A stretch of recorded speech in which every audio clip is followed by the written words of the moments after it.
Metamedia presents New Horizons, conscious conversations for inner exploration and awakening with leading minds in the arts, sciences, astrology, and spirituality. Welcome to our Astro Panelist highlights for the 2025 vernal equinox for March. I'm Carmen, the moderator for our discussion today. I'll introduce each panelist before their segment, and after they have offered their astrological wisdom, the panelists will comment on what was presented. Then, time permitting, we'll select a few questions or comments from our live audience, followed by final words of wisdom. So I will go ahead and share my screen.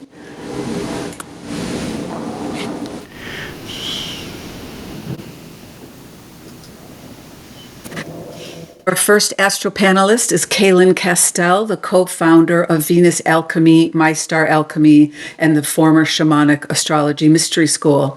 In addition to writing monthly celestial timings for nearly 3 decades, she enjoys sharing these mysteries through personal readings, her YouTube channel, and online and in-person events. Her approach is based in the visionary understanding that we inform the mysteries as much as they inform us. Cayelin will guide us through the equinox portal, the precessional cycle, and the planets crossing the zero Aries point in 2025-2026. Welcome, Cayelin.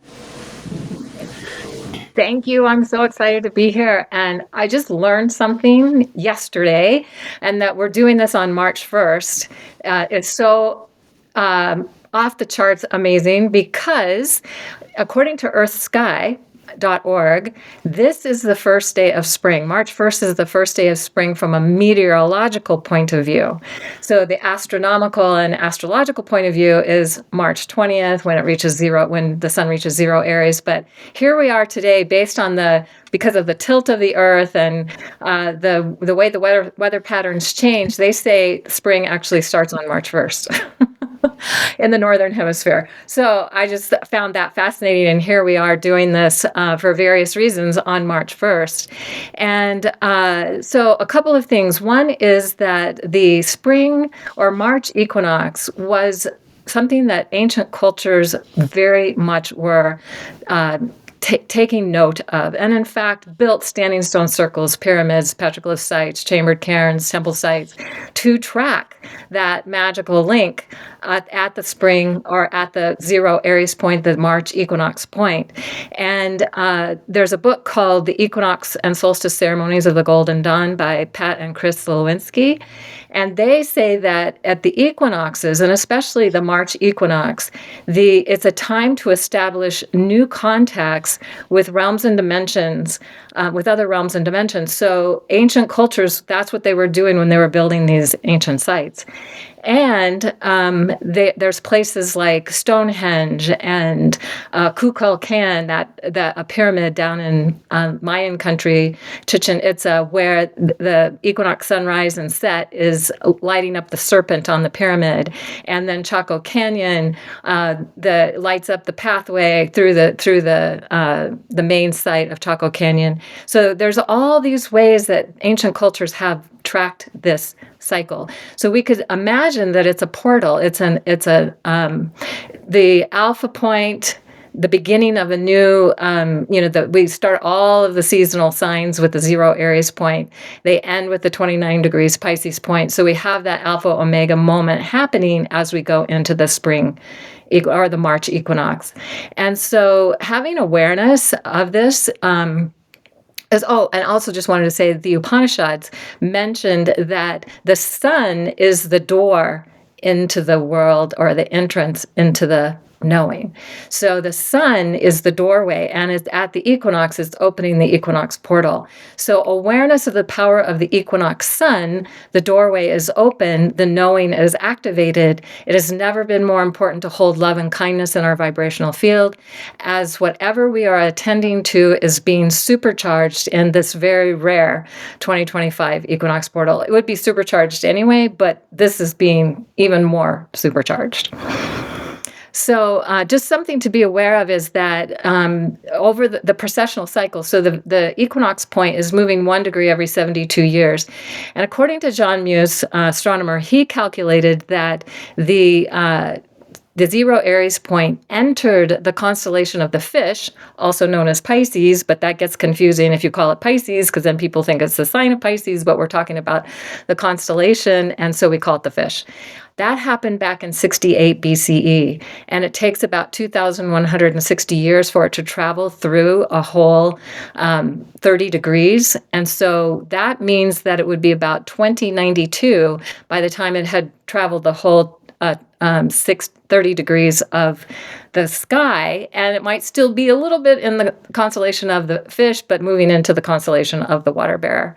So that is giving us a sense of how the precessional cycle is working. And then the thing that we want to just be aware of is how this equinox is so incredibly amazing, because you can see on this chart here, the sky map, Neptune is right with the sun. Mercury is very close to the sun. Venus is very close to the sun. Saturn's not too far away. And where they're located inside this near the head of the fish, and the equinox point being near the head of the fish. So planets crossing the zero Aries point are also activating this equinox energy. And let me just back up and say, one of the reasons that the equinox point is so important astronomically is because the sun rises due east and due west, and it lowers the magnetosphere of the Earth. And that is why there is a opportunity to connect with other realms and dimensions more easily. And then we have these planets. We have Venus, Mercury, Neptune, and Saturn crossing this zero Aries point 3 times. Now, Venus has already done it once. It'll do it again on March 27th and again on April 30th. Mercury will do it on March 3rd, a couple days after this recording, March 29th and April 15th. Neptune, for the first time in 165 years, and it was 1861 or something last time it crossed this point, March 30th, September 1st, January 26th. Oh yeah, 1862. And it was in February of 1862, it crossed the zero Aries point, but it did not cross it again, only one time, 165 years ago. And then Saturn is crossing it 3 times on May 24th, September 1st, and February 13th. And it is it did it back in 1996 on April 7th, only one time. So this is something super rare to have so many planets. Venus usually crosses only once a year. Mercury only crosses once a year. Neptune usually only crosses once, the zero Aries point, and Saturn, we know in the last time, was definitely only once. So this is just really lighting up this Alpha Omega point. That 29 Pisces point is the Omega, or the ending, and zero Aries being the Alpha point, the beginning. And so I just want to wrap this up, next slide, by sharing how the other thing that's happening with this, going back to the next slide, there we go, that the Neptune and Saturn come together at the zero Aries point. So they're going to be very close, hanging out kind of very close to this place, and both of them crossing it 3 times. By the time they get to February 20th of 2026, they will come together at the zero Aries point. Zero Aries in 45 minutes. There's a 60 minutes in a degree. So I've looked at this. I've gone back a long way back, and it has never happened before in any time that I could find. And I've heard other astrologers talk about how it's been like 12,000 years since this has happened to be at the zero Aries point. And that what we can imagine is that this is a rare beginning. So this equinox begins the new beginning, and then next year, right before the equinox, a month before the equinox, Neptune and Saturn come together at this point. And if we think of Neptune as being the formless, or pure source energy, or we could say the field of all possibilities, or anything is possible, but it's not in form yet. And then Saturn is what brings things into form. So how is the formless finding a new form? And this is happening really throughout this year, 2025, and then as the Aries, Saturn, Neptune, zero Aries point happening in February of 2026. So these are just a few of the amazing things that are happening around this March equinox of 2025. I'm Robert Wilkinson. I am the publisher of Aquarius Papers, quite a few books, have had the longest running astrological blog in the world. And I'm here to take a Western tropical view of some of the stuff about this equinox. And of course, you're going to hear an awful lot today about Saturn and Neptune going into Aries, because of course that is the big news. And as usual, I'll begin by reminding viewers that no matter where we are in the world when the equinox happens, the sign positions of the planets and the aspects stay the same. The only thing that changes is the ascendant and the house position of the planets depending on where you are in the world. Now, this 2025 Northern Hemisphere vernal equinox begins a season of transfiguration and a radically different collective atmosphere because, yes, Neptune is entering Aries. Really, it's the first time it happened was April of 1961, which parallels this year because it ducked barely into Aries and then went back into Pisces. And see, we're seeing that this year with both Saturn and Neptune. They kind of dip their toes into Aries, and then they go and they dance back into Pisces. And so this year is a year of endings, beginnings, and more endings and more beginnings. So think of this year as needing a lot of fluidity as you're introduced to a brand new atmosphere because of Neptune entering Aries. Because Mercury and Venus are both retrograde in Aries and both make inferior conjunctions with the Sun just after the equinox, we can expect 13 weeks of rewinds, returns, reviews, rethinking, and reconnecting related to everything in our past. A lot of people, we're going to reconnect with people. We're going to remember ideas. We're going to flash on the new beginnings we once had whenever we had them. So this season will be giving us a new look at past, present, and future relationships because of the Venus retrograde quality. And this will lead us to a new understanding for all of us, wherever we have 10 and 11 Aries in our charts. Late Pisces brings endings. Early Aries brings beginnings. With so many planets in late Pisces and early Aries, the coming season is totally future-oriented. Though with the retrogrades, it's more of a backing into the future before it comes type of energy. Finish Pisces lessons of the past while taking a second look at the Aries initiatives in play since February, because that's when Venus first entered Aries. Visualize the future clearly. That's what 30 Pisces is about.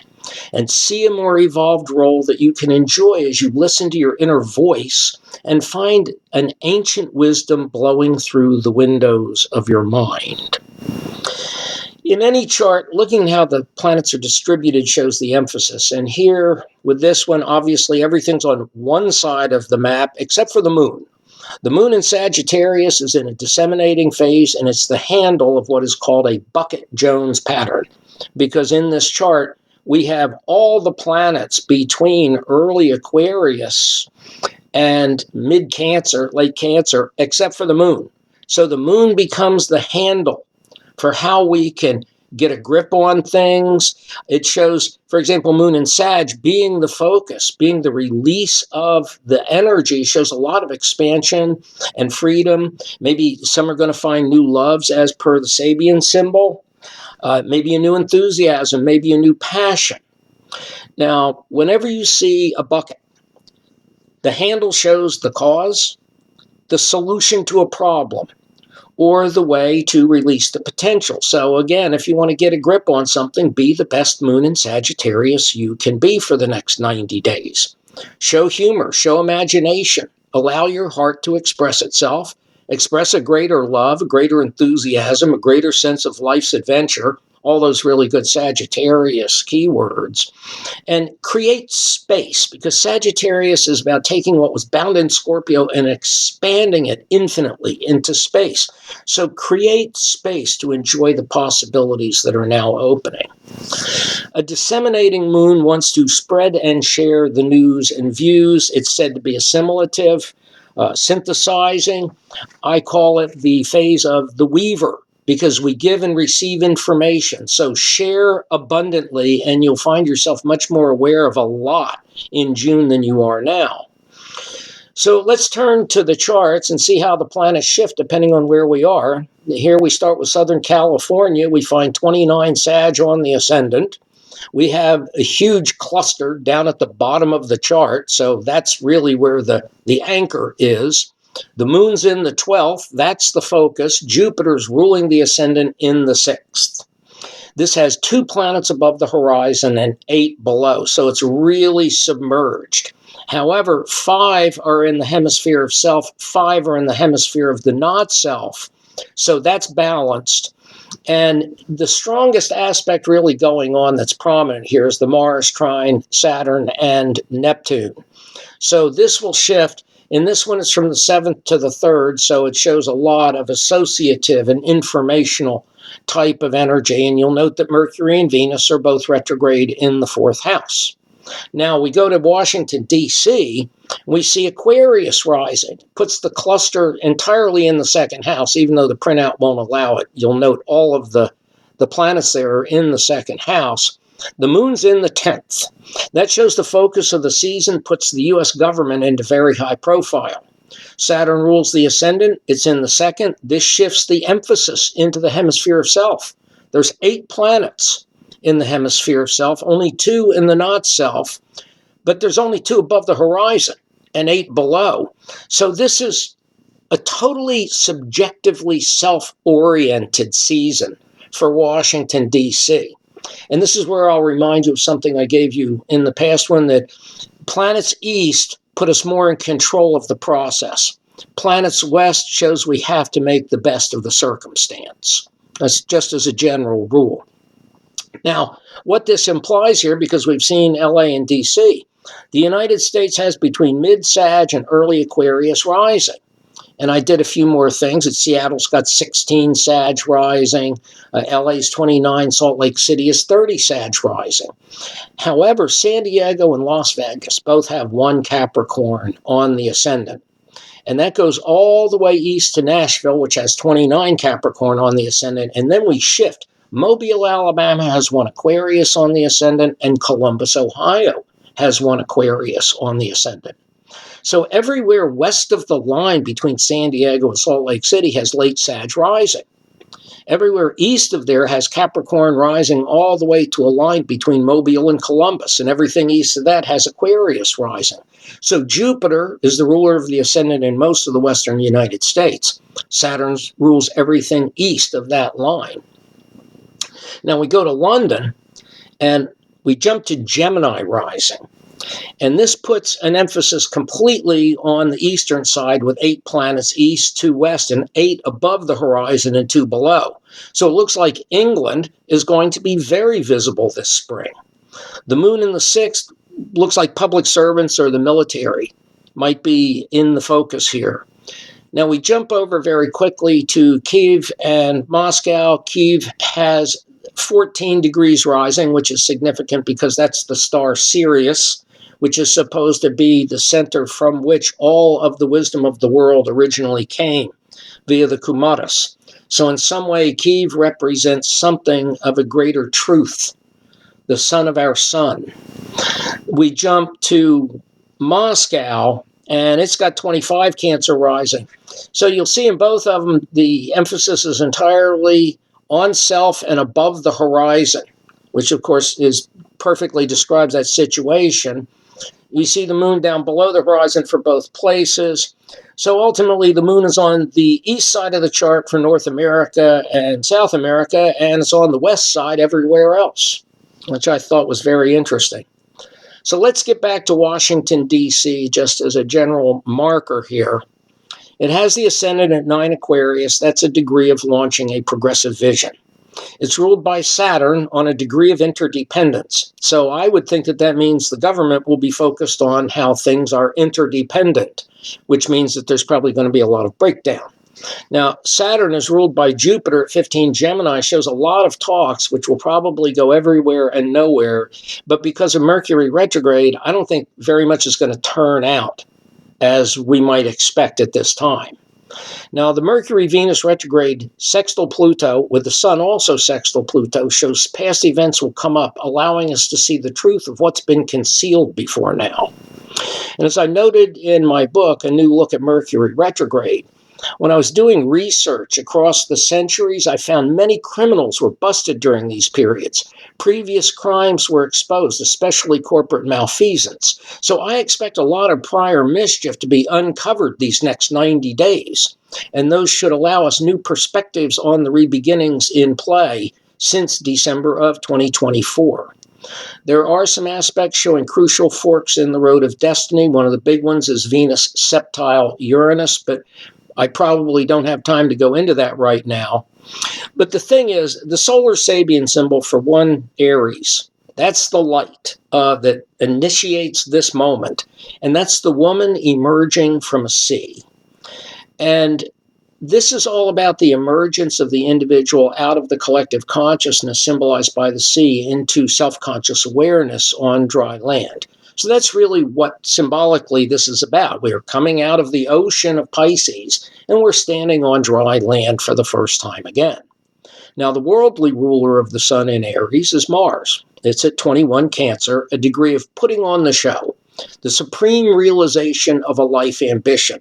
A lot of people are going to realize at least one of their life ambitions in this next season. The spiritual ruler of Aries is Pluto. It's a 4 Aquarius, so that's sprouting healing seeds. Be broad-minded and about the unfolding Aquarian future. Be economical in your precise use of spiritual energy. Stay on your spiritual center. Overall, I think that the aspects show stabilization, the end of ghosts, and the renewal of hope. So it should be a productive season with the sextiles. However, there will be delays and things won't turn out as we expect because of the retrogrades. So, especially with Venus retrograde, examine why you want or don't want what you want or don't want, or feel like maybe that you should have received something that you haven't received before now. Take a new look at why you have the feelings you have and reinterpret them within a wider perspective. Keep updating your understanding and vision so you don't get stuck in loops, seeing or wanting what's no longer there or what's become less important than other things on your plate. Because of the Pisces, it's going to be a season of our empathic and intuitive connection, helping us to find new initiatives in Aries, which allow us a greater freedom to act via Sagittarius. Feel all you need to feel. But remember, time's a one-way street. There's no way to go back to anything. We can only move forward into a new understanding, a new role, and a new way to enjoy the here and now. So just to finish this up, the coming 13 weeks will help us be our higher self by being joyous, embracing a new life with fewer inhibitions. So the future's on its way at high speed because of that Neptune and Saturn going into Aries. It's a new collective atmosphere. Saturn's going to make it very clear this summer. All of it's a prelude, a dress rehearsal for their re-entry into Aries next year. So this is a visionary and intuitive season of moving forward, furthering emergent Aries patterns and forgiving and releasing the Pisces patterns. So it's kind of a dance of leaping forward and then holding back and knowing when to be calm while shedding all of the old stuff that we don't need anymore. The next 90 days will bring a vaster freedom, deeper wisdom, clearer visions of the future, as well as echoes and memories of the past. So this is past and future coming to center. See how to express your individual light in your own way. Embrace this dance of spirit and matter. And if memories of old sorrows come up, bless and release the hurt or misunderstanding to find more power in knowing you are not that now. On that note, I think that Eric is our next speaker. I understand that. I hear or see Carmen trying to introduce me, but I don't think her volume is coming through. So I'll just, like you, Robert, improvise. My name is Eric Meyers. I'm a counseling astrologer and author, and I focus a lot on spiritual growth. And we're going to look at a few factors on the equinox chart in terms of spiritual development. So if we can go to the next slide. There we go. Okay. So to pick up on what Robert was just sharing, I really love what he was saying about the future direction of Aries and resolving something from the past with Pisces. And, this chart is pretty striking for the equinox to have the sun so tightly conjunct Neptune, bridging these two signs, which are the 12th and the 1st. So it's rather unique. And there's a couple other really unique things that I'm going to comment on. As I'm calling the planetary pileup on the North Node. I mean, you could just see it visually. This chart was cast for Washington, D.C., but I'm not going to be focusing on political things or houses. I'm just looking at the planetary emphasis here. So we have this planetary pileup, and then I'm going to say a few notes on Venus and Mercury, both of them retrograde at the same time in this somewhat unusual dance that they're doing that Cayelin did spend some time going over with some detail. I'm going to pick up on that. And then a couple notes on Pluto conjunct Athena in Aquarius. Okay, so when I see the Pisces North Node, it really is about how do we develop spiritually in some way. And Saturn's been in Pisces now for a couple years, and we've all been tasked with how do we mature Saturn spiritually? What does that mean? And, it's a broad topic, but roughly speaking, what I want to discuss is what are the things at the personal level, at the personality, more egoic level, that need to be addressed in order to be more kind of connected to our intuition or our soul, or however you want to conceptualize that. So we're all learning to mature spiritually. Saturn in Pisces, here it is approaching the North Node, only 4 degrees away, which is, tight enough, and coming to that Neptune. So this brings us to this interesting dance, Mercury-Venus, because when we're going to mature things at the personality level, that is the province of the inner planets. And Mercury has a lot to do with our thinking patterns and our knowledge base, and oftentimes our identification with the mind. And Venus has a lot to do with, sensual things, lifestyle things, what brings us comfort and pleasure, things we like to do at a more egoic level. And when Venus goes retrograde, which is only once every year and a half, it goes retrograde for the least amount of time of any of the planets. And so I think only 6 to 7% of the time is Venus retrograde. So when it does, it is quite significant. Only about 40 days or so, once every other year or so. Now this one is interesting because during the Venus retrograde, which pretty much begins as I'm speaking now on March 1st, here it is on the equinox in a couple weeks, it's already solidly within that. But then Mercury goes retrograde during the Venus retrograde, and they travel together backwards. And so there's definitely something going on here. And to me, I just wrote about this, and I was speaking about investigation. Mercury, an introspective investigation around those things, Venus, that bring us security and comfort and pleasure. How much of those things are outdated? How much of those things are excessive? How much are these things attachments or even addictions or not? So we have to do these periods of evaluation, retrograde, every once in a while. And in Aries, we're looking at things that might be impulsive, maybe selfish. I just want to do this. Why not? I'm free. I do whatever I want. Get out of my way. Then the dipping back to Pisces is perhaps an invitation to let things go that are part of this evaluation. What really isn't necessary? What is overly indulgent? What is excessive?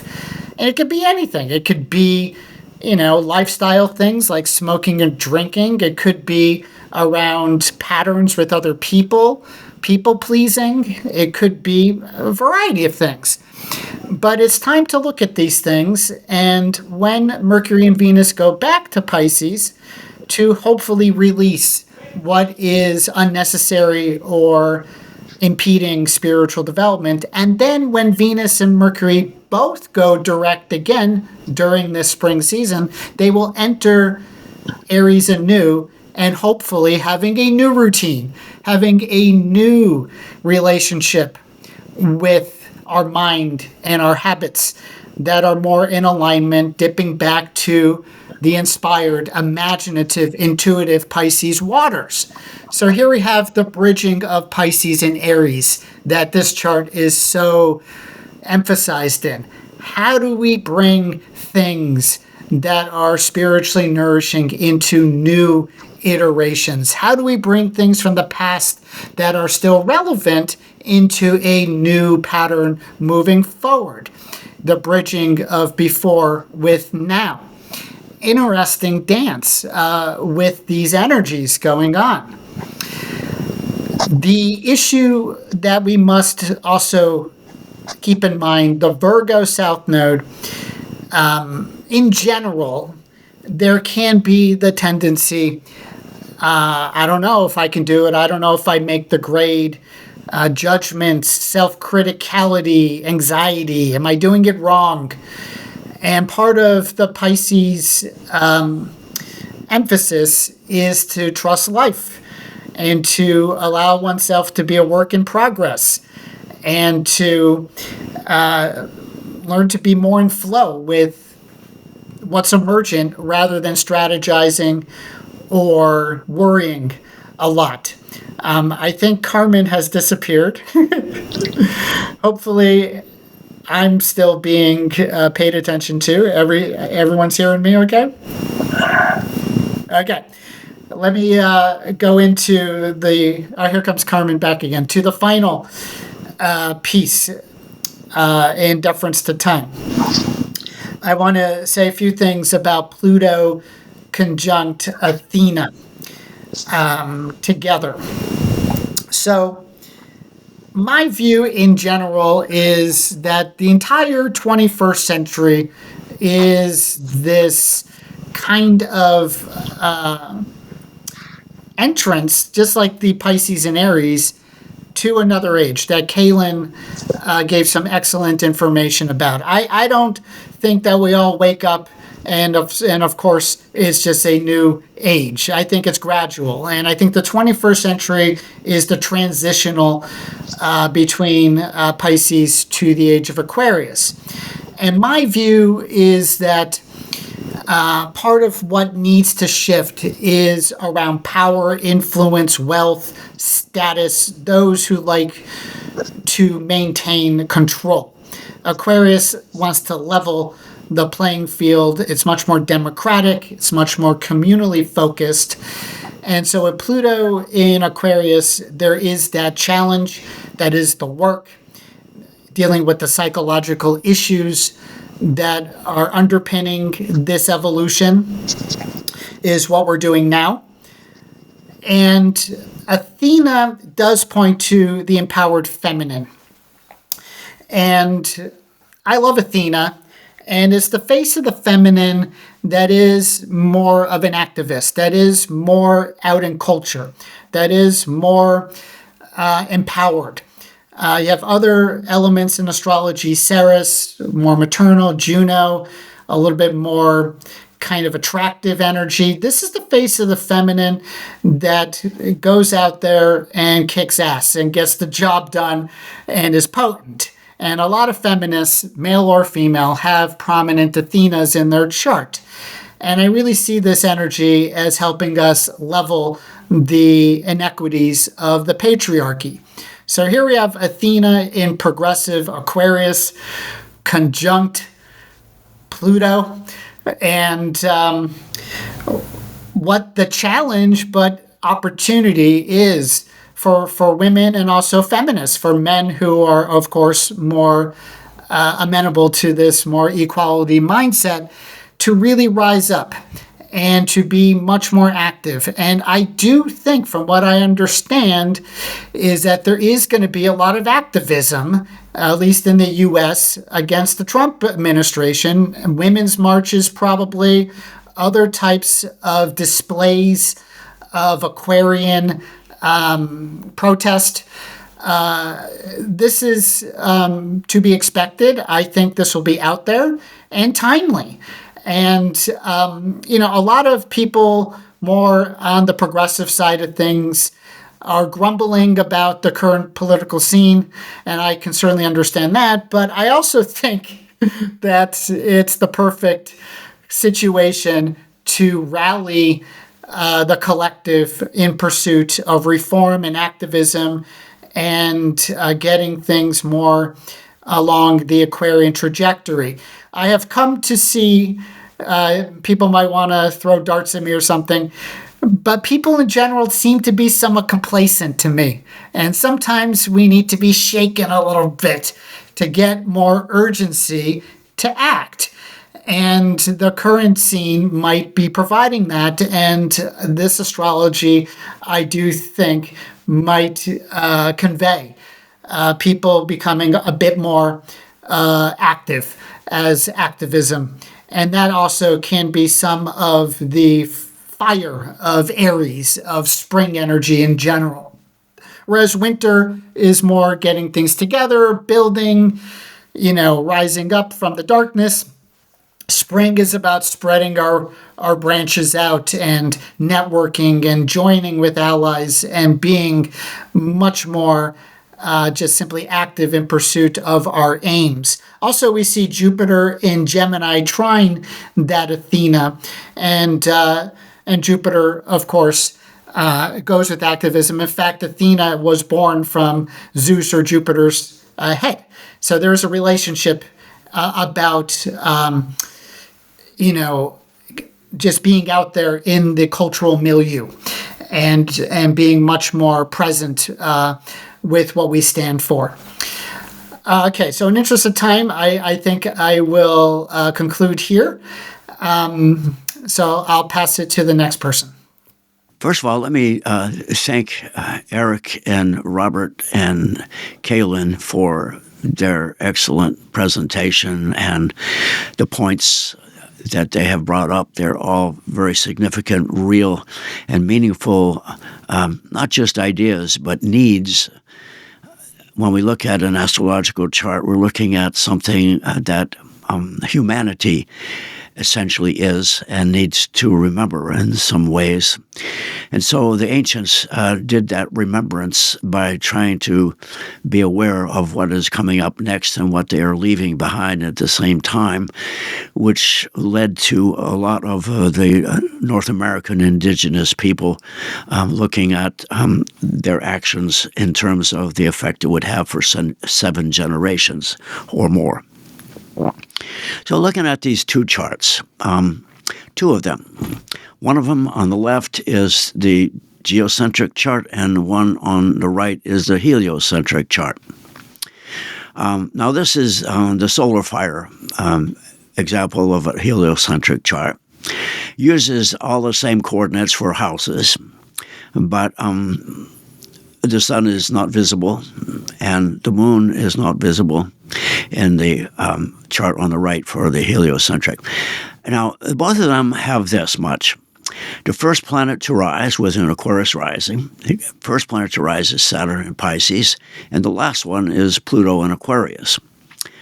If we're going to assign the concept of the past or reality, the present moment that we're stuck in or involved in or embraced by. That reality sits in the Scorpio part of Pisces, which is the revival of the need for faith in ourselves in a way that is absolutely total and complete and capable of handling and responding and developing and creating from those changes that becoming more and more obviously necessary, because the past is crumbling in front of us and behind us and beneath us and within us. And the within us part of it really comes from the fact that the lower half of the chart, let's say the geocentric chart, begins with Saturn and ends with Mars, whereas the heliocentric chart, the subjective side, the lower part, begins with Saturn and ends with Jupiter. Now, the idea of the subjective part has to do with on this orientation toward life, which is, I think Eric pointed out pretty well, that the collective needs to create some kind of change, some kind of transformation, given the circumstances of a reality that has come under suspicion, come under disrespect or disbelief, however you want to really phrase that. But the fact that they're all piled up, let's say Saturn through Chiron in the first and second houses, you get something of a situation where you have a syzygistic relationship between the Sun and Neptune, or between Neptune and the Sun. A syzygistic relationship is a kind of opposition that is more of a side-by-side thing. So if we start with the Sun and deal with all the houses coming all the way around to their 12th, the consciousness, the Sun in Aries, is needing a new direction, a new start, and it is aiming at Neptune, which is in the Scorpio part of Pisces, saying the consciousness, the Sun, the Aries, the need is to revive faith in ourselves. And if we do, as a people, and I'm talking about humanity here, not just in Washington, but that's just an example of what human beings are confronted with. The most elevated planet in this whole situation, as far as the geocentric is concerned, is the Moon, which is up in Sagittarius in the 10th house. Robert made mention about that in some sense as related to the government, but is also related to the idea that the Moon, in a mundane way, represents the people who need to rise up above and find a more positive, direct way forward. Because if you back up from the Moon, go into the Virgo South Node, a release point in a Virgo, Capricorn, Taurus part, it says we must not surrender to this idea that we are not good enough, we are not capable of doing it, which gives impetus to the North Node, whereas the Moon rises above the plane of the ecliptic. In doing so, it rises above the social standards of what is being promulgated by so-called world leaders around the planet. People have to recognize the insanity of all that. And that really, in a real sense, is what Pluto does. It shows us that all of this past is absolutely insane, and it has to completely be creatively overcome or transcended in some kind of a way.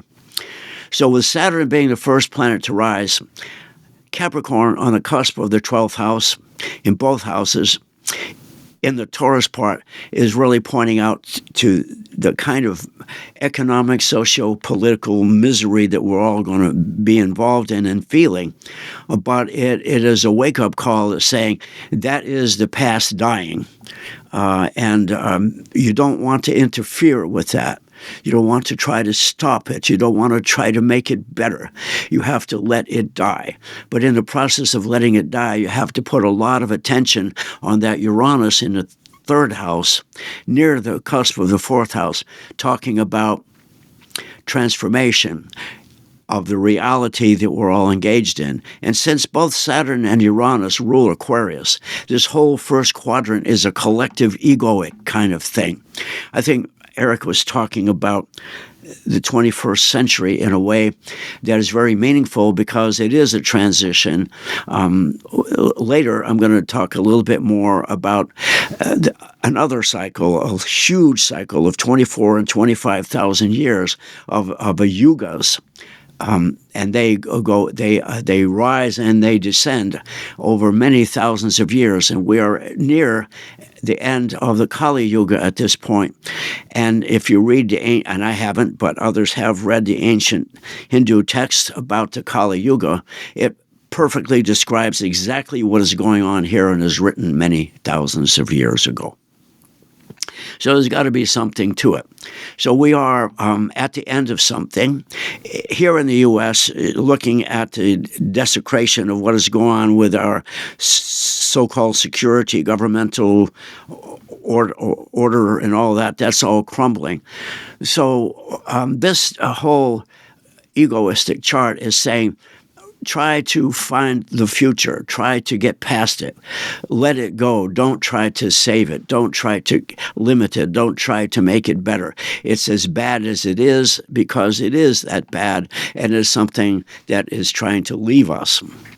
But many of us are fundamentally economically dependent upon what the order of governmental, societal structures really mean. And so we here at this equinox, egoically, as Eric has clearly pointed out, egoically, we're insecure, we're confused, we're not sure. Those kind of feelings are going to be what we have to deal with. So it's a feeling of being limited. And so in Mars, in the third house, the sixth house, in the sign of Cancer, in the Scorpio part of Cancer, again, the moon becomes involved, the people become involved. The sixth house of the kind of work that people need to do is to revive and renew in response to the circumstances that they are engaged in economically, socially, and politically, turn to a more spiritual focus. So with the ascendant in Aquarius, you have a collective need here that requires a creative response in terms of a change in the form of relationship. The subjective focus is on reviving spiritual values and all of those kinds of ambitions in the midst and as a response to the social and economic chaos what we're all actually facing. Now, Chiron is square Mars. Now, in relationship to the idea of Chiron, we have a sense of wound, a sense of like our future has been removed from our ability to control ourselves, or it seems that way. So the square is always a representation of a crisis, which represents also in its reality an opportunity. So this is an opportunity to put all of our energy into healing. And what needs to be healed is our consciousness. And so the whole idea of the left side of the egoic chart or the geocentric chart, that is what is required to create the capacity to fulfill destiny. Rudger called it destiny creation. So the moon, being the highest element on the left side, moves over time all the way through Uranus. I didn't calculate when that is going to happen, but when it does, there will be a very clear response on the part of people to begin to express not only their desire for change, but what they would like to see as a replacement in some kind of way, a new vision. I think it was brought up by Cayelin, brought up by Eric, There is and Robert. There is a new vision that is needed, and that vision can only come from the people who are subjected to the circumstances. Now, astrological energies, in and of themselves, are always, in one way or another, because of our humanity, filtered through our human consciousness. So to sort of get out from under that filter, we move over to the heliocentric chart. And one of the things that you see right away, or you can see right away, is the north node of the moon is not there. But we know that there is such a thing, and it does exist between Saturn and Neptune, which underlines and underscores a deeper reality. It says this reality is needing healing. That's our reality. It needs that kind of healing. It needs the kind of sense of Piscean, sense of ongoingness, a sense of boundlessness, I guess is the best word, but other astrologers today have used compassion. That is necessary. And the compassion we have to have is for us as human beings, as a fundamental aspect of humanity. Now, with the destiny creation, meaning the Sagittarius moon, the people have to look for and find and move toward a transformation in the way we organize ourselves as a species.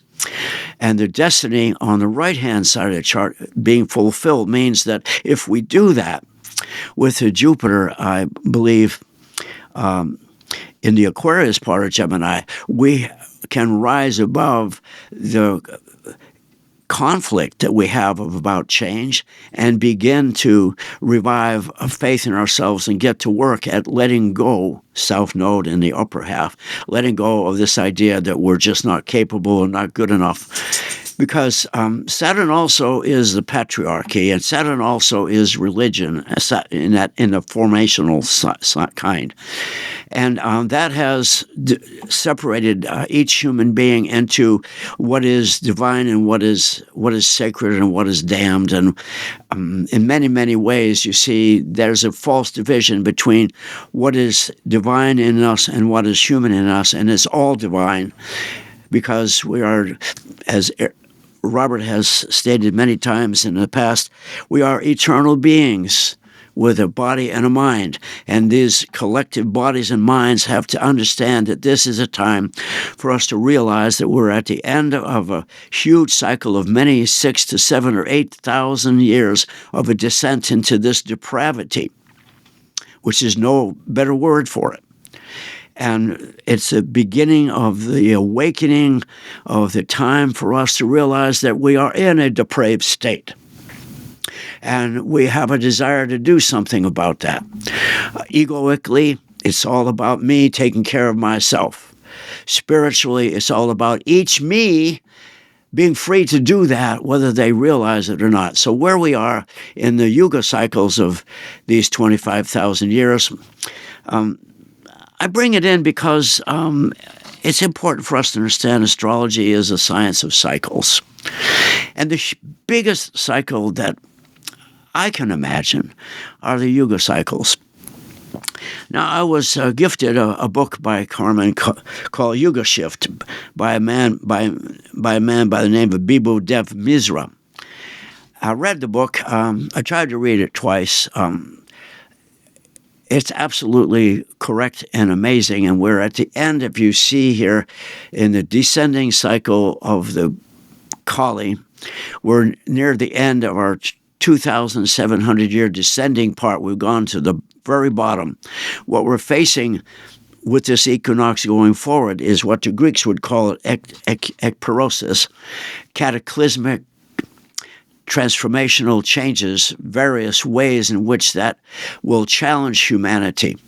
So each time we have an equinox or solstice, it's a calibration time for us to recognize where we are and what it is that we can expect so that we can prepare ourselves for it. Saturn, in many, many ways, is a preparatory kind of energy. In Robert's book on Saturn, as the teacher, it's preparing us to understand what our limitations are so that we can use them effectively and use them as stepping stones and the foothills of spiritual transformation and such. So I just wanted to complete the heliocentric part by mentioning that the Mercury and Venus being retrograde in the geocentric charts is really simply saying the internal Mercury Venus of each and every one of us is up for recycling, renewing. We cannot think and feel and be insecure, because the fundamental value of Aries is insecure, because fire coming out of water, it has to go towards earth as much as possible. So there's this internal kind of need for a new action. That's why the Mars that rules Aries is in the 6th house of what kind of work we need to do. So heliocentrically, the spirit says the past has to be overcome, and it has to be replaced with something that is deeper spiritually and deeper in terms of honoring each and every one of us as manifestations of divine energy. So a discussion here. Let's see.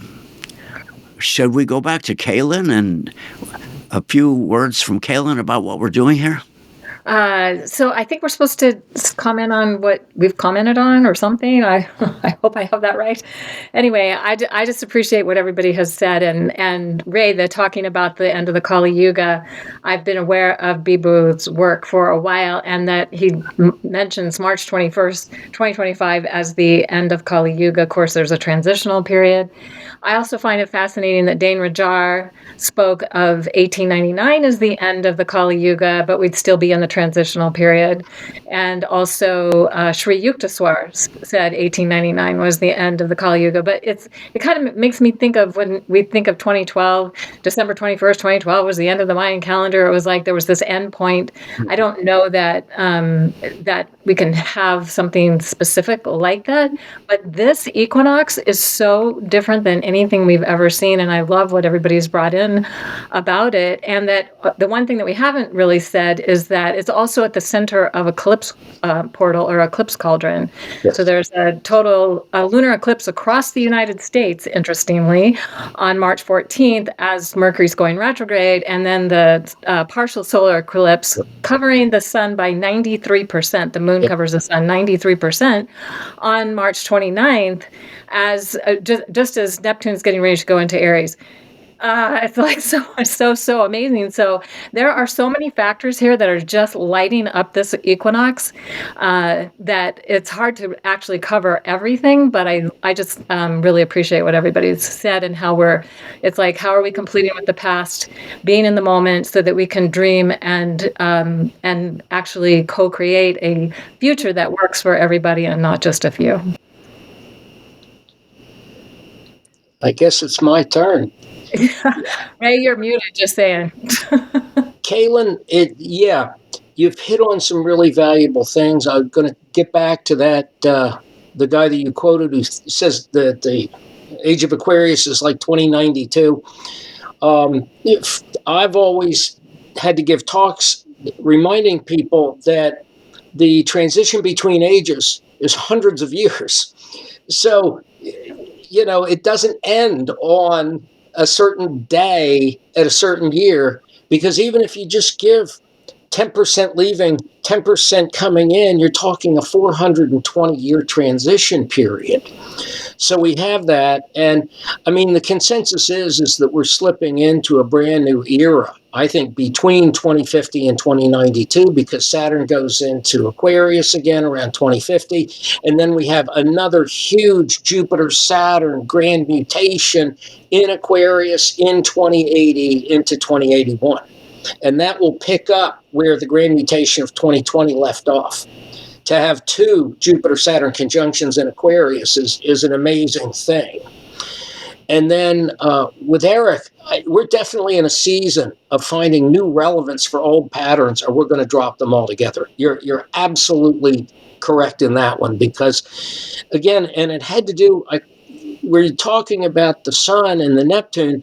Well, I thought it was interesting. You and Ray both talked about the Sun-Neptune in close conjunction, and Neptune's leading the light, and it's combust. I mean, it's like the two of them are right there together.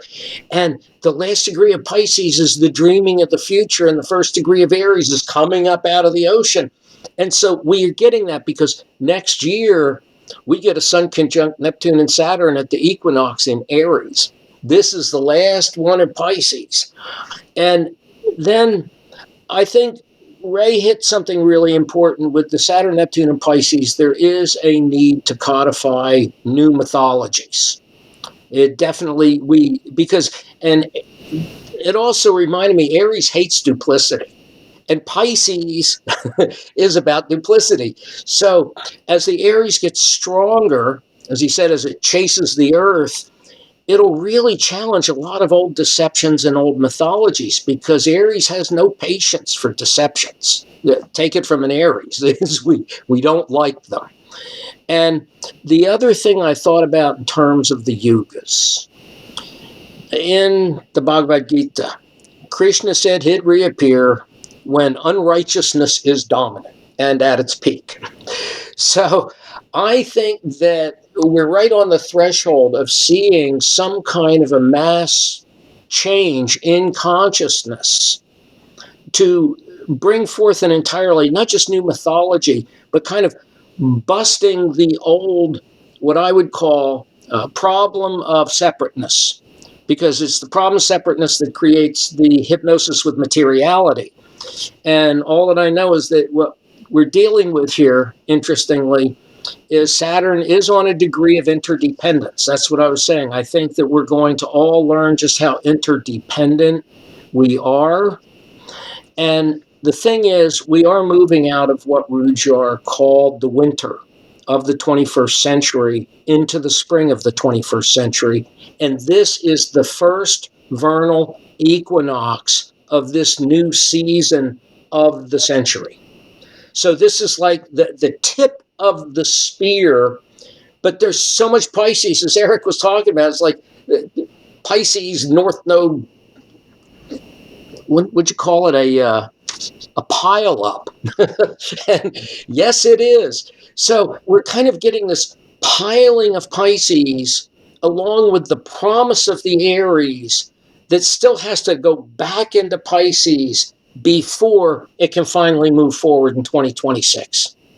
So we are in truly a year of radical transition. And, that's why I tell people just, bless the past, let go of the ghosts, just forgive, let it go, because we're being mobilized into a new direction. And with this moon in Sag, it's about good humor. It really is about good humor. Well said. I want to just make just a couple of comments. One thing that I've really noticed is that when astrologers talk about things, people expect that there's going to be some type of prediction, or that we have access to knowledge that nobody else does, and we're just kind of conduits in telling people what is going to happen. And my view is that the error of Pisces is the sense that we just give our power away to something external, whether or not it's religion, government, or astrology telling us what's going to happen. So the beauty of Aries is we get to make it. It's not foretold. It's not set in stone. It's about free will. And Neptune in Aries, which will be there for 14 years, my view on that is we need to take independent jurisdiction over our spirituality. That it's not handed down by external things, by a church or the right whatever. It's inside. It's every individual's relationship with the divine. And we don't need the so-called authorities or experts to tell us who to be or what to do. It's actually up to the individual. And we are engaging a new beginning, which is we get to create it. So what I would like to see happen is less prediction. I'm not saying that this panel is doing that necessarily, but in the field of astrology, and more about personal empowerment. How are you going to dream up your life? Bringing the inspiration of Pisces into action of Aries. It's up to you rather than something outside of you. So I wanted to make that point. And one more quick point, if I might, is I can't help myself. Last time we did talk politics a little bit more. Pluto in Aquarius really is transiting the U.S. South Node in Aquarius over these next few years. And Uranus will be getting to Gemini pretty soon. And the country was founded with Uranus and Gemini. There was the Revolutionary War around that time. The Civil War, believe it or not, Uranus was in Gemini. Then we've got World War II. Uranus went into Gemini in World War II around 1942-ish. And now we have Uranus and Gemini again. Now, you might not think that there's any correlation between Uranus in Gemini. That doesn't sound warlike, but here's why it's relevant in the U.S. chart. Mars is also in Gemini. And when we dropped the bomb on Hiroshima, we had an exact Uranus-Mars conjunction in Gemini. So for better or for worse, Uranus in Gemini does correlate with U.S. involvement in large-scale wars. Combine that with Pluto in Aquarius revolution, that I don't do predictions like I just said. We'll see. But what I gather, part of the evolutionary challenge that we're going to be in is probably going to be something conflictual. Also, the Chiron return in the U.S. chart in Aries. So who knows what's going to happen, but we need to be alert to patterns to see, okay, here's what we've seen the last few times. So we'll see, but I just wanted to mention those couple points. Thank you very much. Just want to add a couple little things and then we'll sign off. But looking again, if we can, Carmen, at the heliocentric chart, just want to take note that that Mercury and Venus that are retrograde in the geocentric chart are all the way over in Virgo, together in Virgo in the heliocentric chart. So the divine, the spiritual energy is asking us to step up to the plate and do the work we need to do. As Eric pointed out, it's really coming from us, not something that we get from out there. There is no out there. It's all us. So now let me thank all of us, all of you, all here with us that are online listening and watching. Hopefully you found something very valuable here. And so right now I'll have say good day to Cayelin, to Eric, to Robert, and thank you very, very much for your insights and your wisdom. Please stay safe. Thank you.